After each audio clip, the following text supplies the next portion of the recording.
بسم الله الرحمن الرحيم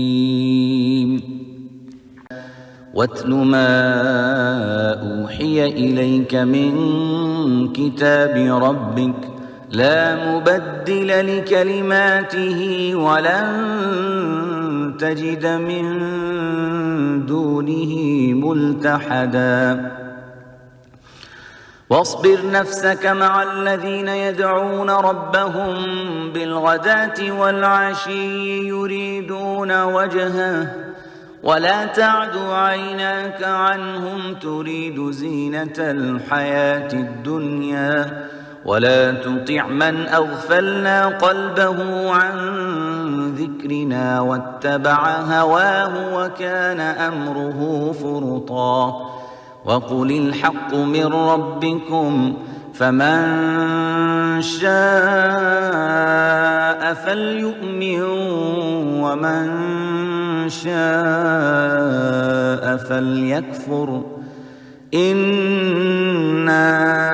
أعتدنا للظالمين نارا أحاط بهم سرادقها وإن يستغيثوا يغاثوا بماء كالمهل يشوي الوجوه بئس الشراب وساءت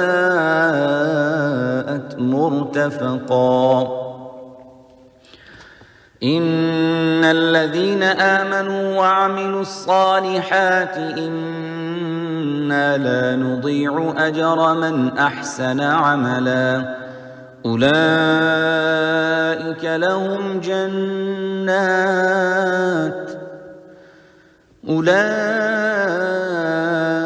لهم جنات عدن تجري من تحتهم الأنهار يحلون فيها من أساور من